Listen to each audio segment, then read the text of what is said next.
اقتحامات البنوك وإشعال الحرائق.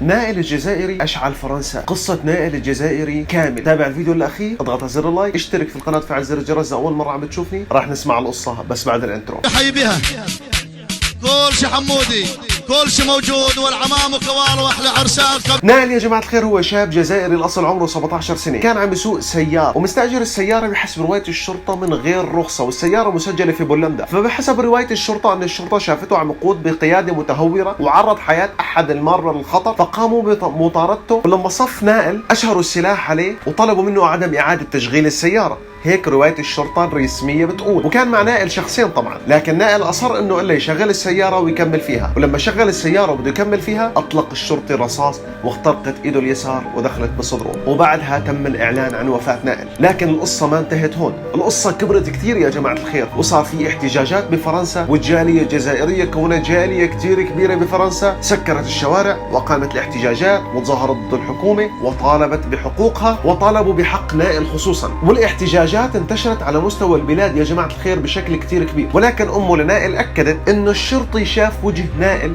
بملامح عربية فأراد قتله، يعني دوافع الجريمة عنصرية بحسب ما قالت الأم. والشرطة قالت رواية مختلفة تماما، الرواية اللي سمعتوها في بداية الموضوع. ولكن الشيء الحلو واللي عجبني بالموضوع هو تكاتف أهل الجزائر ووقوفهم مع بعضهم البعض ومطالبتهم بحق ابنهم، لدرجة إنه الموضوع كبر كتير وخلى الحكومة تعقد اجتماعات، ونزلت قوات التدخل السريع والقوات الخاصة على الشوارع، لأنه صار أيضا في حالات تخريب وصار في حالات سرقة المحلات. ولكن الحكومة أعادت دراسة كل خططها وأعادت دراسة كل الطرق اللي كانت تتعامل فيها سابقا. ومثل ما لاحظتوا أنه بالفترة الأخيرة ارتفعت زيادة نسبة العنصرية ضد العرب والمسلمين في أوروبا بشيء بسيط لا يذكر مقارنة في بعض الأماكن، وآخرها كانت حرق القرآن الكريم من قبل شخص في السويد، وسحب الأطفال بالسويد إلى آخره. لكن يا جماعة الخير قصة نائل كانت قصة مختلفة تماما، قصة أشعلت مواقع التواصل الاجتماعي وأشعلت العالم العربي وأشعلت أوروبا بكاملها، ولليوم ما زالت الاحتجاجات قائمة حول قضية نائل. إذا كنت أول مرة عم تشوفني وإذا سمعت هاي القصة مني، اضغط على زر اللايك واشترك في القناة وفعل زر الجرس. هلا راح يطلع لك فيديو هون وفيديو هون، روحوا واحضروا، ادعمنا من خلال الاشتراك في القناة. الله يسعد إياكم. تحياتي للجميع، وتحية للشعب الجزائري وللشعب المغربي وللشعب التونسي وللشعب الليبي